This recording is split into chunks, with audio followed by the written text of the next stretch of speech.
I'll give you all 1 minute to settle down. Okay.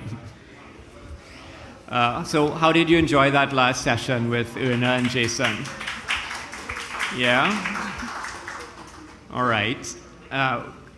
Change of tempo, change of topic, but an equally exciting session. It's always really, we love having authors like Una Brodber at the festival who have, a long catalogue of books behind them, but it's also really exciting for us to have authors with new books at the festival, or debut authors is what I mean, first-time authors. So one of our authors on stage this morning has just published his first novel. Actually, they've both just published their first novels. Berkley Semple was known for years as a poet, and the book he's going to, Kipling Plass, the book he's going to talk about this morning is his first work of full-length fiction, and Justin Haynes is a debut novelist as well. So I think we should give that a round of applause. Getting a novel out into the world is no small thing. I know I will never write one. I don't have the patience and discipline. I don't know how people manage it. Not having published a novel herself, we do have a short story writer on stage who's going to be leading the conversation with Berkley and Justin. The short story, yes, I can imagine myself doing that. That's about what my brain can manage. But maybe Camille Hernández-Ramdwar has a novel somewhere up her sleeve, which will soon be on the shelf next to her debut book, which is called Sweet as Sugar, a book of short stories. So I'm going to hand over to Camille. Excited for you to hear from these two books and for this conversation. Let's give them another round of applause and we get started. Good morning, everyone. I am thrilled to be here this morning with these two authors. I was completely engrossed in these novels when I read them, really impressed with the work, and I have so many questions today. I'm sure we're not going to have time to get to all of them, but I'm hoping we can get into a discussion about some of the really intense, meaningful themes that are touched upon in both of these works. Before I have either author read, I want to jump in and just start with some questions, if that's all right. Both of your works are, I'd say, profound. I mean, they go deep. So I'd like to hear from each of you, what inspired you to write these particular novels? Can you hear me? Yes. Sorry. Well, having written 4 collections of poems, it seems to me the next step to kind of write a novel, but a particular kind of novel, in the sense that I was born in Guyana, and my experience in Guyana during the 1970s and 80s was such a turbulent ones.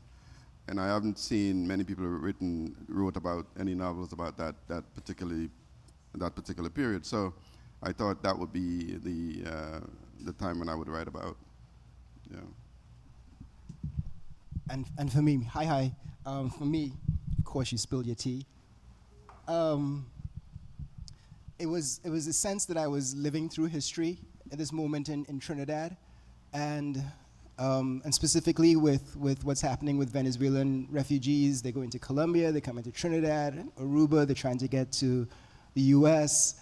And I just kept reading these articles in the daily newspapers and just was astounded by some of the ill treatment and mistreatment of them. So in the back of the book, I talk about my author's note. There was a specific article that I read where a large number of Venezuelan women from teenagers to their mid-30s were being held in a house, and the house was made up to look like a police station. Everyone have ever read that story a few years ago? And that was the spark that made me kind of want to write this story.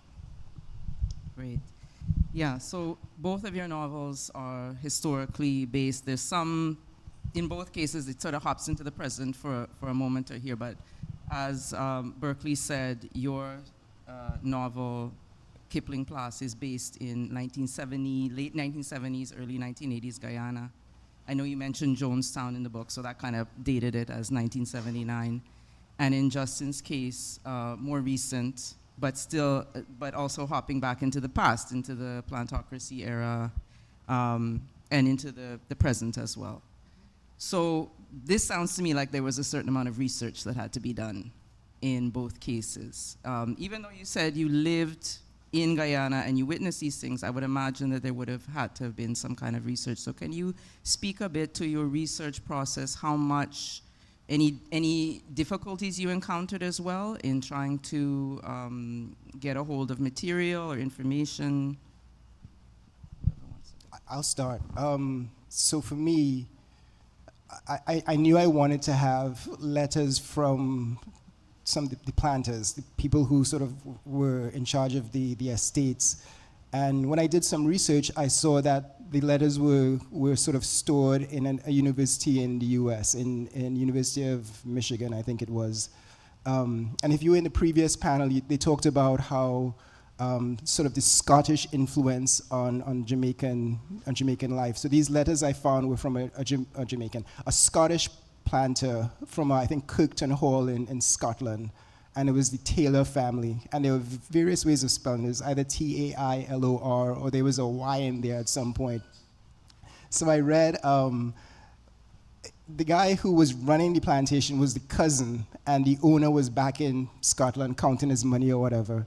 So he would write him and say, you know, here's how things are going. The sugarcane is coming along.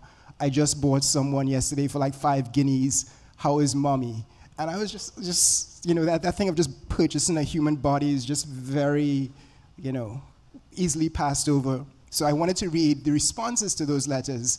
And it turns out the responses to those letters were at, I think it was the University of London. And it was not lost on me that, you know, previous empire and sort of current empire was sort of in charge of these, you know, these letters of holdings in the Caribbean.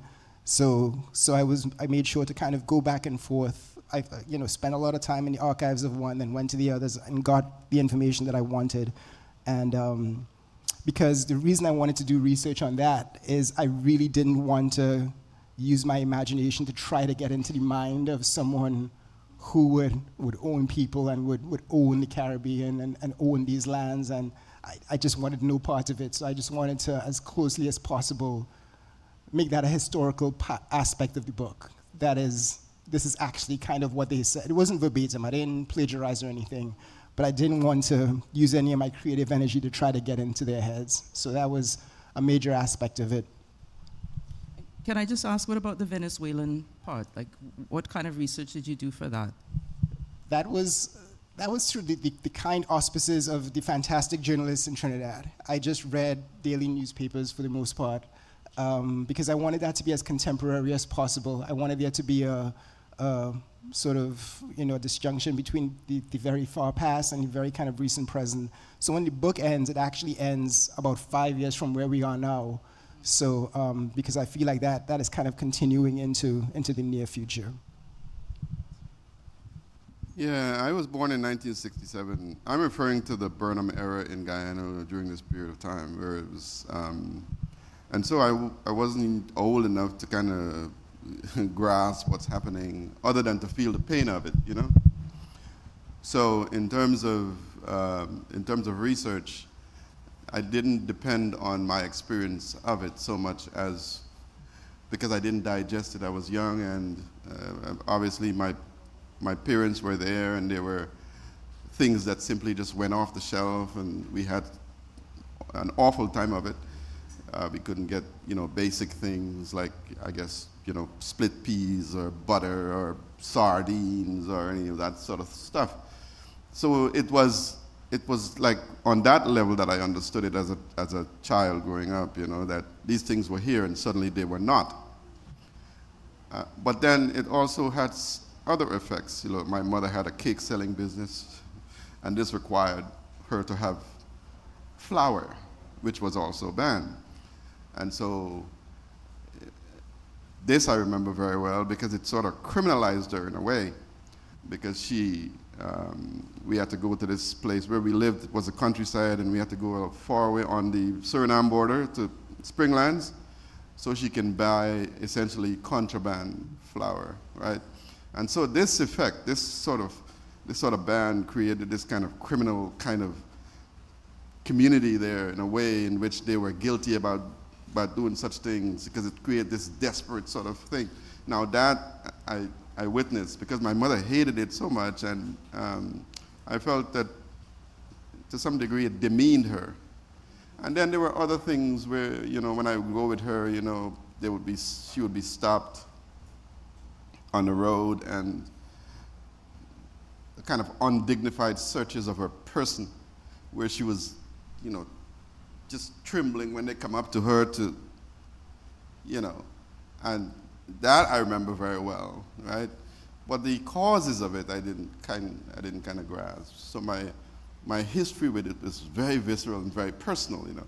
But the causes of it I was kind of young to understand, and so that was the kind of research that I had to do to understand how it came to be that these fundamental things, these basic things were no longer there, and they were banned, and obviously a cause for much else. It's a domino that fell, that created many other issues that we had.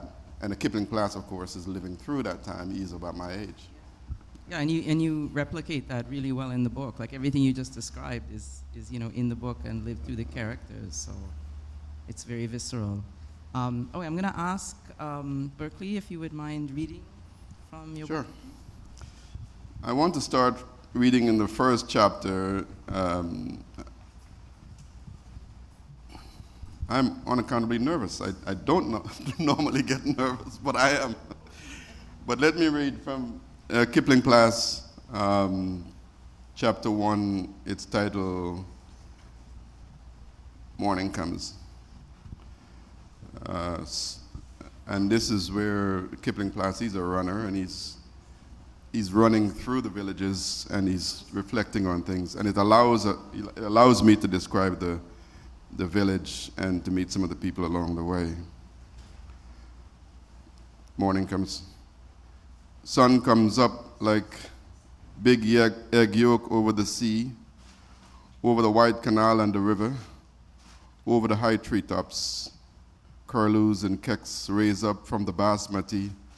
In a big flock, what darkens the sun, wings beating like rain on a rooftop, cawing loud and long. The village wakes up with somebody hollering, a baby crying, a cow lowing on the savannah, a fowl cock crowing, or music turned on loud in a house. Then the rookatuks of all the sounds together, people screaming, car horn beeping, birds cawing, tides running with splashing sound, water gushing from standpipe's throat, dogs barking, donkeys braying, morning come to my coney. I run along Main Road, my barefoot slapping on the macadam, through Catherine, through Barry, past the houses lining both sides of the road, past trees, what hide the face of the houses, past a plow blade cake up with mud on the road corner, and an old broke-up car by the coker, and the splash of fish in the trench. I run and feel light like a spore flower in a wind. I run towards the sea, and the sea calling, come and drown your black body in the deep abyss of my scanty darkness. Or mayhap just saying, I am the big sea, hear me roar. The sea going out until it is so far out that you can't see it. It's a gone sea, leaving starfish and four-high fish in the tide pools, and strange cricketer snail on the beach. Then egrets, sandpipers, curry, hoatzin, harpies with how-like faces, plovers, and noisy black rookbird come for breakfast. I run through the crowd of them, and they fly up and circle back in midair and land again. I run past driftwood white like cloud, and long ropes of kelp, and pieces of broke-up trawls, and the skeleton of the trawler Ansbalin, with barnacles and green moss clamp on its wood like crackrasaur. I run, and the morning is bright and shiny and new, the air fresh with smells of cedarwood and crab and dead leaf and spawn of fish and salt on the leaf. I run and run where there where the beach sand is hard and my foot don't get sucked down in mud.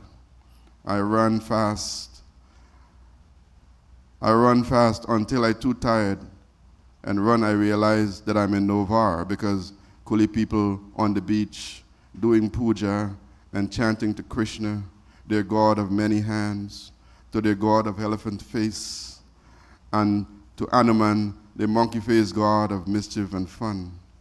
They're burning agabatis and sagebrush and sandalwood and lighting banger fires and setting them on the sea with food offering and bunches of bright flowers to float away on the beach waves. I sit down with Rag, who really named Raghuber Rampatav, under a cruda tree.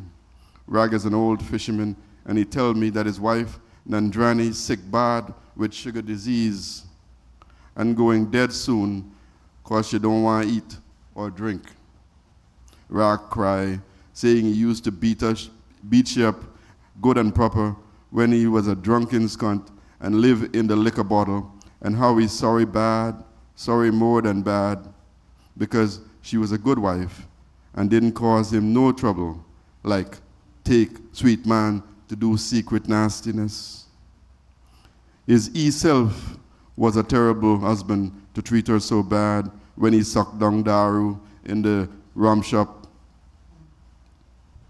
He cries like a woman with plenty eye water falling. It makes me want to cry too. So I leave Rag and run back up the beach. Rain start falling when I reach Good Faith Beach. Is a devil rain self coming down slantways, rain claws tearing and ripping sand, ripping away fistfuls of sand. The sky turns sudden and dark, and the sun is just a yellow glare behind gray clouds. I take shelter under a banab that a fisherman built inland of the beach under the cedar trees. I feel tired like Ras, like I'm going faint away. I sit with my head between my knees and close my eyes. Then I run like the wind all the way home to Mama's house. Mama in the kitchen blowing the red high of fire in the coal pot so the kindling catch and flame up high around the kettle. I come up the back step ready to set foot in the house, but Mama closes the half door quick, so I just stand there looking at her and she looking at me. We say nothing. Mama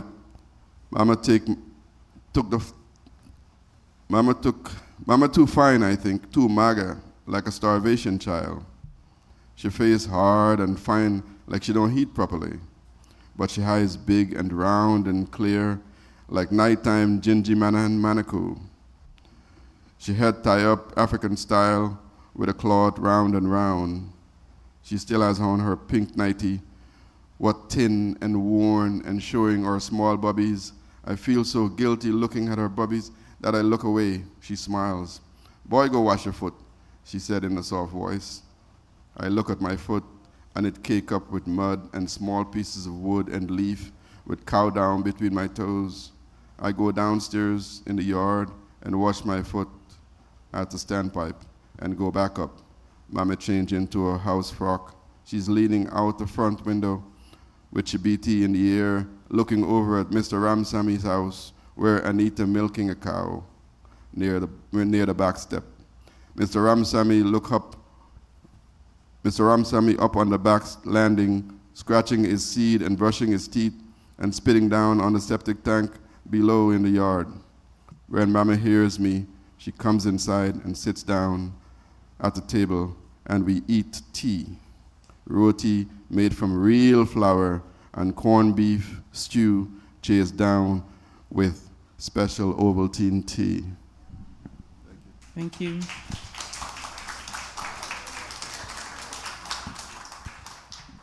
Just listening to you read from that, and Justin will read for us just now, but in both of these novels, and I just want to encourage people to, if you must read these books. All I have to say, the language that both of you, and these are part of my questions, I would like to ask all of these questions, but the language that you both use in your books and I might say boldly, because we know that there's still a certain amount of discrimination against Caribbean language. I like what People Tree did there with your language in terms of a glossary, which is, and I'm not sure because I had the ARC, right? So, but they said if you want to know these words, you can go to our website, but we're not going to publish them in the book. And in both your cases, there's the use of Creole, there's the use of names, which was incredible as well. You both really used the common practice, the Caribbean practice of having names, various names, made-up names, names that tell a story. And then I know in Berkley's case, he'd always say real name, right? He'd give the calling name or the common name, and then real name XYZ. So again, a whole number of themes that we probably don't have time to touch on. So what I would like to ask both of you again, so I'm going to ask just another common question that relates to both of your books, is there is an understated yet present theme in both of your books of unity, that you talk about communities. Both of your books are set, for the most part, in small villages, and you see people interacting in Trinidad, in Guyana. All kinds of things are going on: murders, incest, human trafficking, violence. And yet you see these people operating, I would say, as family. In many cases, they operate as community, they operate as family, regardless of race, regardless of ethnicity, regardless of sexuality, regardless of class, even in many cases.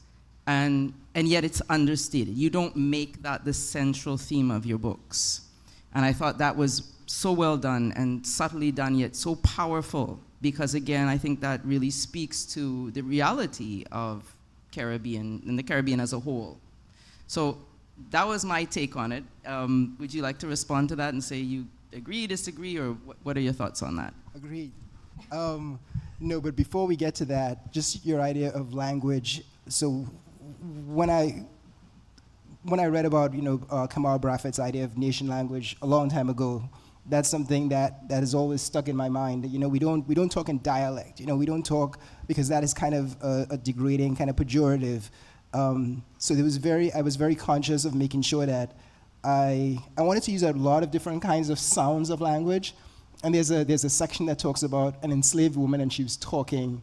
And what I tried to do with the entire book is I wanted to involve the entire West Indies in there.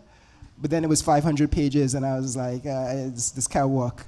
So I had to slim that down. So part of what I did with her is I tried to, I visited various islands growing up, and I tried to capture some of their language. There's kind of a melange of languages throughout the West Indies, and not any one specific. You might hear one, thinking that, all right, that sounds like X or Y, but I really tried to get the sound from different islands. In her chapter in particular, the idea of community, again, this is, you just see I'm just a big ball of influence. When I read The Dragon Can't Dance, of course, by Earl Lovelace, and his idea of community and the cosmopolitan sort of setting that they had, and every race was there and every heritage was there, and that's something I kind of wanted to replicate as well, just to make sure that everyone is represented, because that is the true understanding of Trinidad, I think. So that was something that I was conscious of doing, and how do all these people kind of relate to each other, having that Trinidadianness as their connection, not, we all know sort of the history that each group has and where they come from, but once you're here and you're living with each other, how does that reflect in your interactions with each other? Yeah, we're writing in a tradition, in a sense, and a lot of people have written with, dialect before. I was interested in, and my genre is not a new one, it's a coming-of-age novel, and this is very familiar to West Indian readers, right? And there's so many of that, and most of us, at least my generation, we all read Michael Anthony. It's true enough that we read Green Days by the River, or The Games Were Coming, or Cricket in the Road, or any of those seminal texts, or Christopher by Godfrey Drayton, or Year in San Fernando. But what I wanted to do with this coming of age novel and I think what's absent from some of them in the tradition is a kind of unaccountable bashfulness when it comes to teenagers and sex. It's where the author kind of looks away from it, even though there's a kind of particular fidelity to describing everything around, the rice fields, the trees, the people, and so on and so forth. But when it comes to sex, it's sort of like the curtain comes down, and there's no mentioning of it until maybe 3 chapters later when the teenager is pregnant. So I didn't want to do that at all. I want to get right in there because I'm from the country, and frankly, it wasn't a mystery to me at 12 or 11 what the thing was. And so in the book, I do get very specific about it and actually treat it as such. The other thing I wanted to do was, there's a kind of, at least I'm a young adult librarian, right?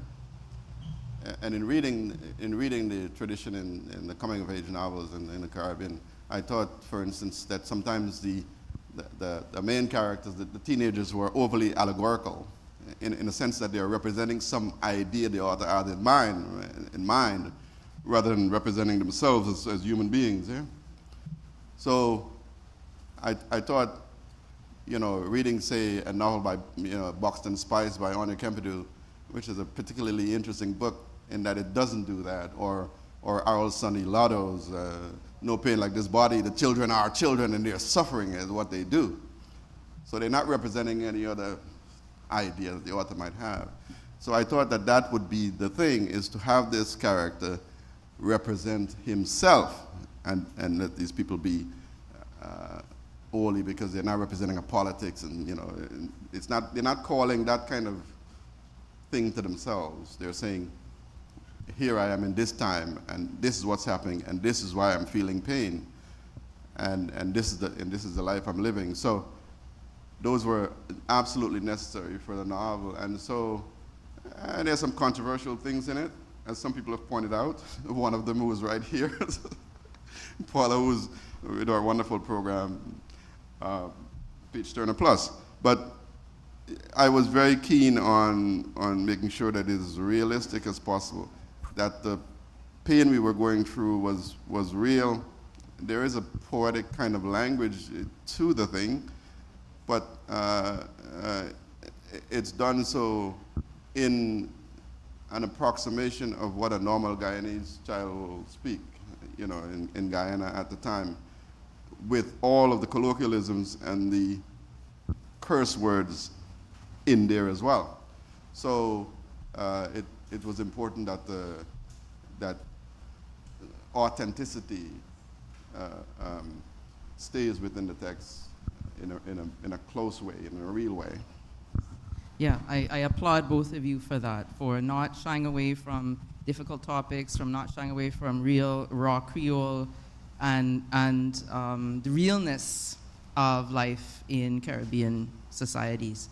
So I'd like to invite Justin now to read from Ibis. Okay, I was going to read from a section. There's a section in here where someone steals sand, and that's a true story. Do you know there's only a finite amount of sand in the world? And you need sand to do all kinds of things. You need it to make glass, you need it to put in your electronics, but there's only a specific kind of sand that you could use, not just any kind of sand.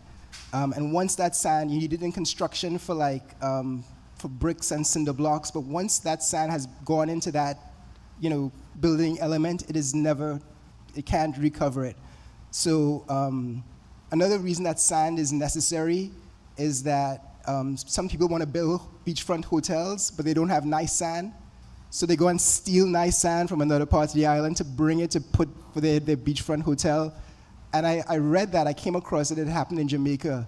And they steal all the people and them sand. And then they had detectives trying to find the sand and they found the sand, and then they couldn't, so they decided to sue the thieves, but the person who sued the thieves was the Queen of England because it was royal sand, it belonged to the Queen.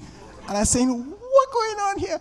But so yeah, it was settled for they paid them some money for the sand that they thieved, which was the Queen's sand, when the queen was still alive. The queen is dead, long live the king, right?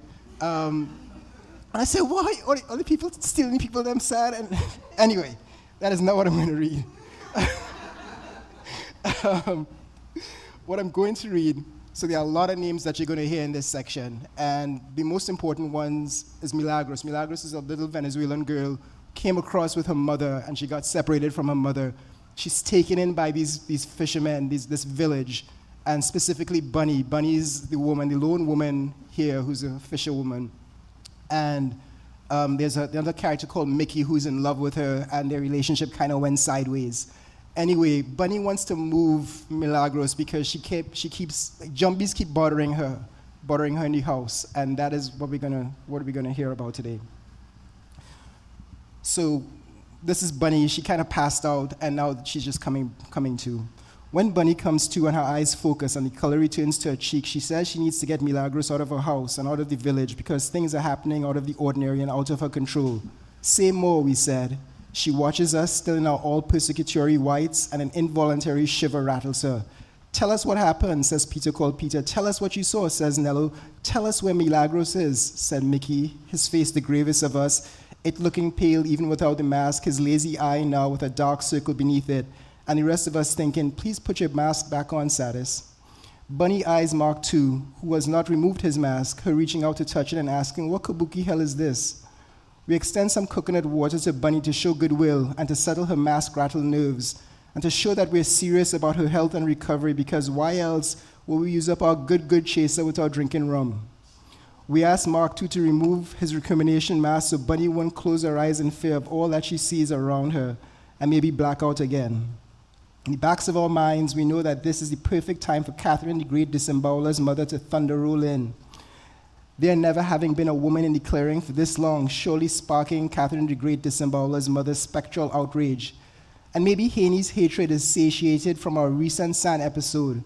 And what happens instead is Bunny saying again that she needs Milagros out of her house because in the past few days, these abnormal occurrences happen. Unusual sounds, deviant movements, disappearing objects, and highly suspect odors. What kind of suspect odors? An intrigued Nello asks. He wears his white Santimanite mask atop his head, so in effect, his fake face faces the sky and his real face faces destiny. Bunny sits atop the picnic table and hugs her shoulders. Mickey sits at the far end of the picnic table, doesn't make eye contact, but just swigs from a long neck lager, him never trusting our concocted babash of puncheon. Only beer for him, please and thank you.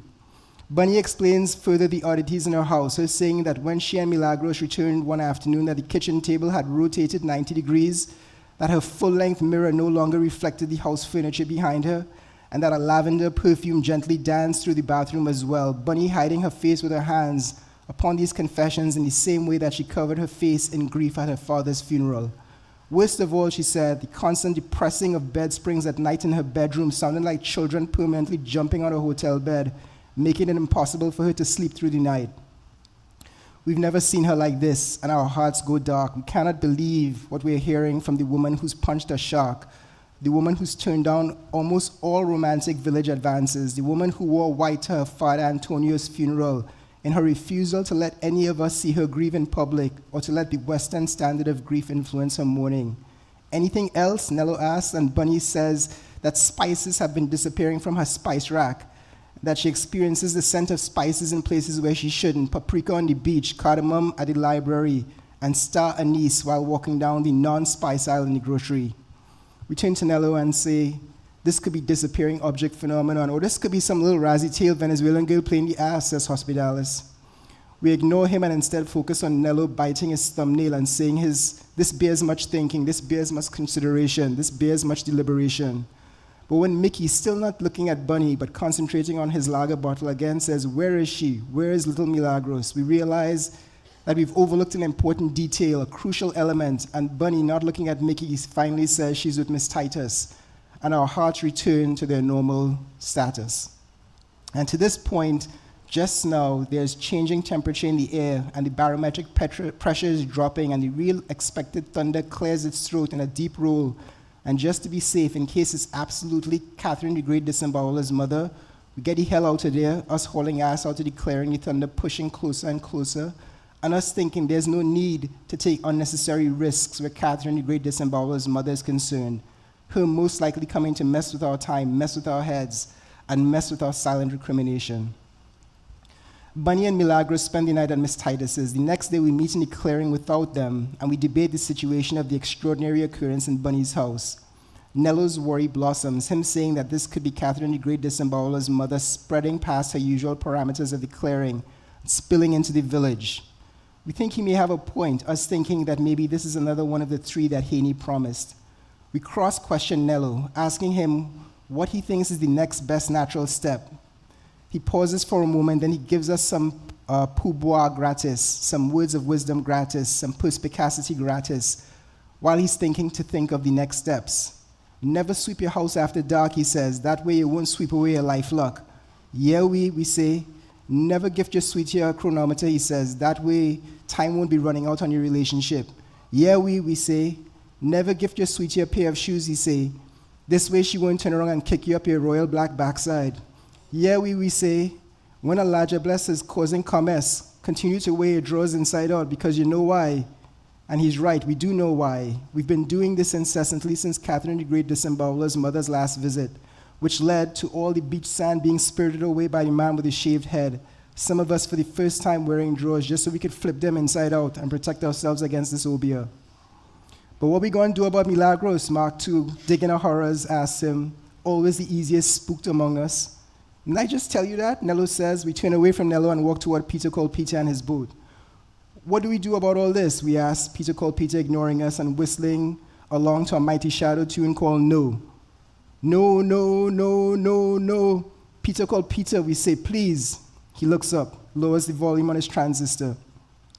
I could teach you a sitting technique that will allow the ideal answer to manifest itself in your hearts, Peter called Peter says. But you may not like what happens on the journey to the answer or the answer itself. Come to man, said Mickey. All right, says Peter called Peter, follow me. And here he switches off his transistor and the mighty shadow shucks off his tool belt and walks away from the boat he's forever building, moving toward the two picnic tables in the clearing that arrive one day with us knowing where from, him touching our arms and our legs, bending us into uncomfortable sitting positions, like so, he says, gently folding us into a pose he called Padmasana, but that we call this is real pressure, boy. All of us falling over a few times, our faces crunching into the earth before we could finally maintain the position.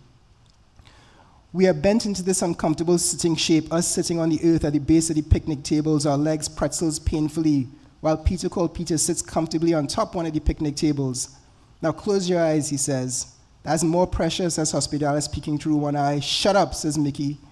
The 3 points of contact with the earth are vital, says Peter called Peter. But this is real pressure, boy, says Mark II, struggling with the pose. A small man like you should be flexible, says Nello, discounting Mark II's rickets. Remember to close your eyes and keep your back straight, says Peter called Peter. That go be hard for Hospitalis, says Mickey. The man more crooked than a dog back leg. Why the hush your ass, says Hospitalis, struggling supremely with the pose, even tipping over before righting himself, us suspecting that the pain from his bulleted leg was radiating through him. This would be hard for Yui, too bad, says Vicky. Good thing he not here. He probably eating out his mother fridge, says Mark II. Why do hush your ass, Hospitalis repeats.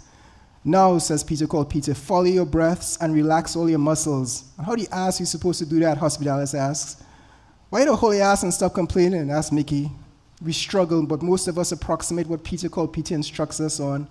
Us thinking maybe this isn't so bad, inhaling and holding for a 5 count, then exhaling for a 7. Us thinking that just as long as we don't smell oranges, everything will be irie. But soon we learn the curse of Peter called Peter's mysticism when 15 minutes and 27 seconds into this deep breathing and spine straightening, various members of our cabal start realizing, then recognizing things out loud that they should have kept remanded in their dirty minds, the pose causing us to release what becomes airing out dirty gray laundry in the public square.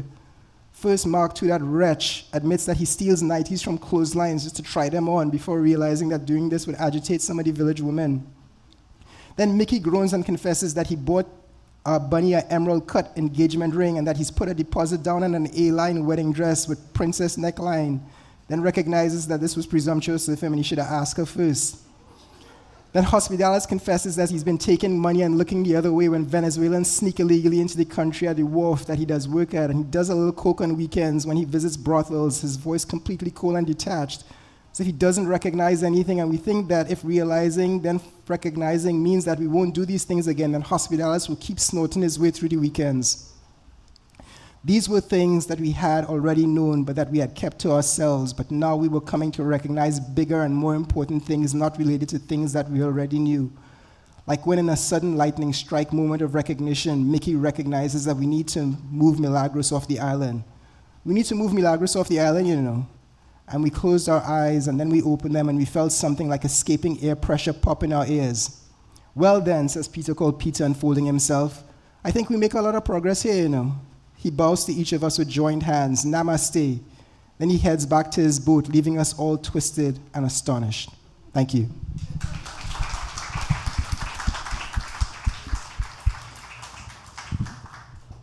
All right, so before I open it up for questions, I did want to somehow combine two questions into one for both of you because we haven't touched on it yet, and I really think it deserves touching upon, which is the themes of spirituality, supernatural, madness, curse, and all of those good things that we all know and talk about, and they show up in different ways in your novels. I'd say in Justin's case, we actually have magical, but I would say magical realism is quite prominent.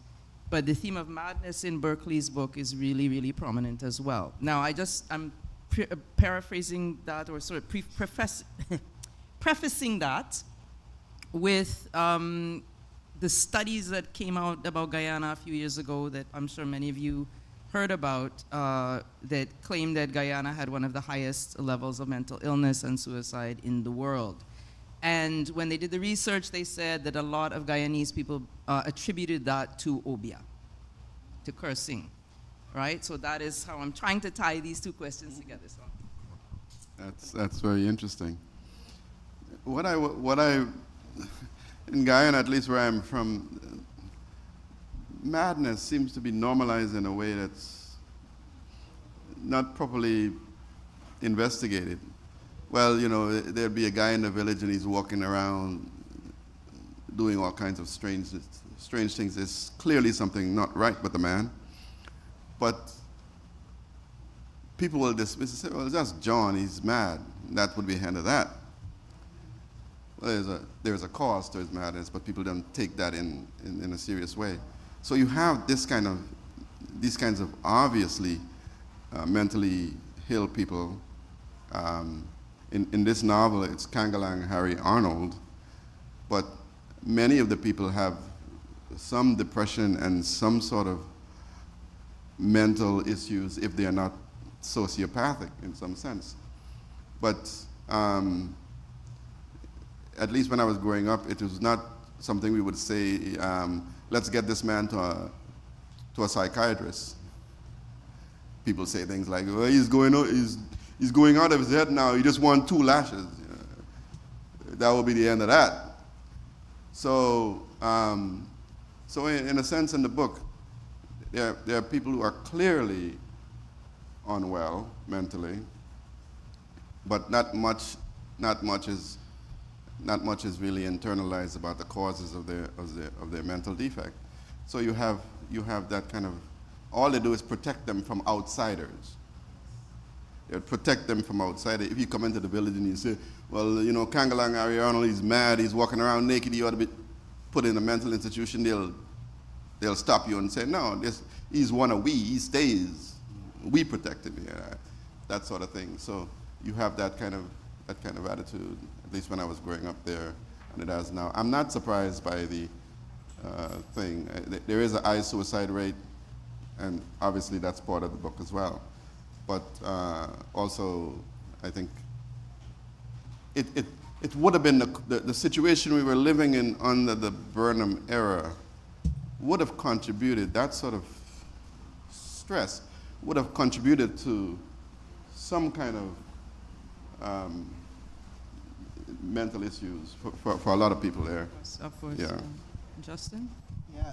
So yes, there's definitely elements of magical realism, and part of what I wanted to do is to see where the intersection of magical realism and sort of African-derived ideas of obia kind of intersected.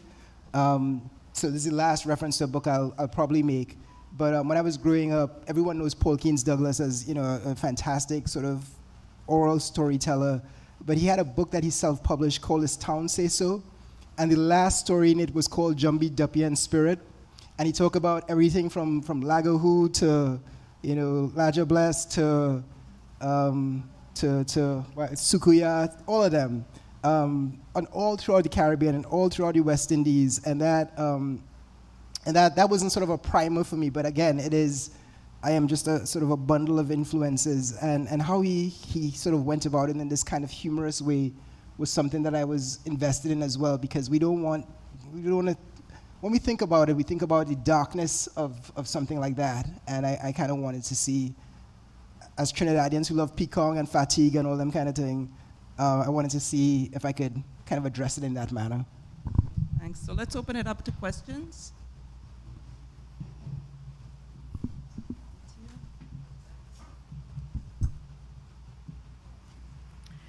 This is a question for Berkley. One of the things I was struck by in Kipling Plass is the fact that despite the context of relative deprivation in the community, one of the things there was an abundance of is books and an engagement with reading. And a good part of the West Indian canon, certainly up to that point, is name-checked in the novel, and Kipling is a reader. Could you please comment on that as within the context of the novel, but also as part of Guyana and Guyanese kind of, and education as well? Because there was a time, I think it was Ian MacDonald, I remember saying that during the 40s and 50s, the students from BG were always at the top of the class in O and A levels. They were the brightest. Yeah, we certainly read a lot. In my generation, I don't know, my father belonged to a book exchange where he went out and exchanged a book with someone, and then he would bring the book home, and then I would read the book. Very young. So, and of course we didn't have any television or anything like that, right? We either played outside, rounders, cricket, or we read, or we did both, sometimes at once.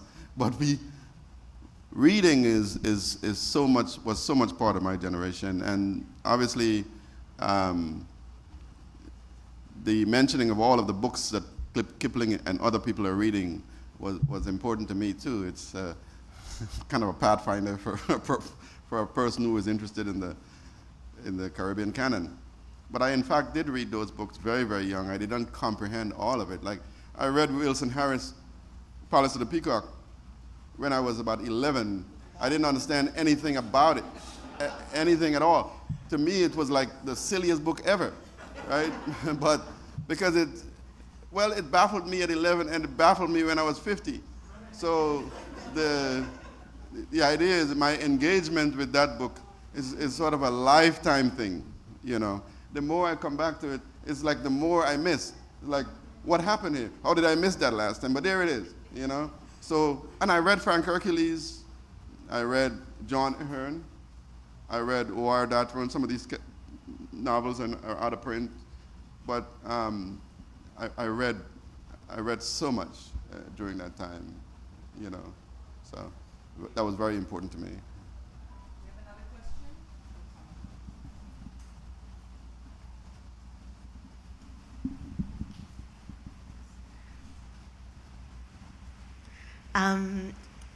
And this question might be mostly for Justin, given space, but it may also be for Wendell.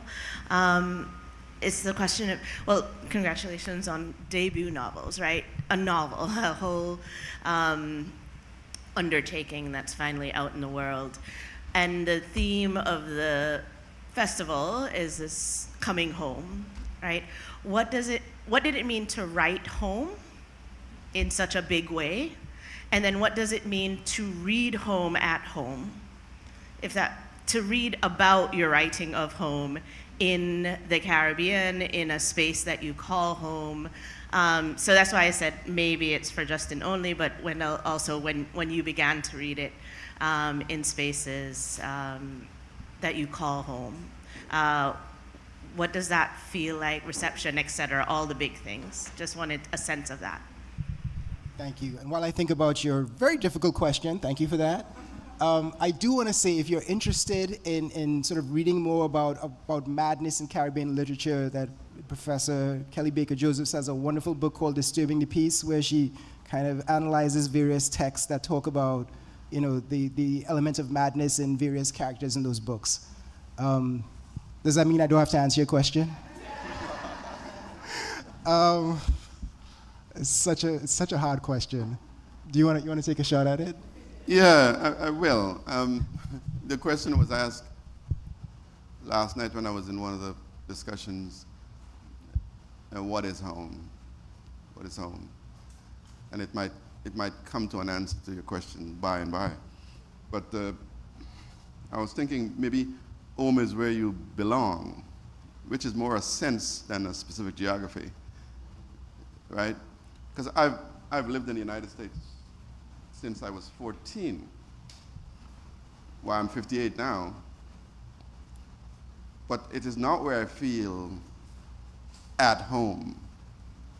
It's really weird, because I feel home is Guyana. I go there a lot every year. But it is good to, and it's my sole subject, really. It's very hard for me to write about the United States, and frankly, the United States don't need another writer to be writing about it, right? So I write about Guyana because also I don't know if you call this patriotism or if you call this obsession or whatever the case might be, but I'm thinking that I can contribute to Guyana in a significant way. It's a fairly minor ambition, but it seems to me that it's part of this sense that I have of home as a place where I owe some fealty, and therefore whatever little talent I have, I can enhance the place or bring new readers to it or grant some understanding of it, So a home then for me would be a sort of a connection more than geography. It's something more intrinsic, something more innate, not merely where you were born, but it's hard, but my sense is that it's internal, maybe something nascent, not something I acquire outside of myself. What he said. All right, I know we've run out of time, so on that note, I would like to thank both of our authors today, Justin and Berkley. Let's give them a round of applause. Thank you. Thank you very much. And both Justin and Berkley will be available to sign their books at the designated book signing table outside. Please give them a couple of minutes to make their way there. And both of the books today, Kipling Plass and Ibis, are available by booksellers in the library atrium. Thank you so much. Thank you, Bocas Lit Fest.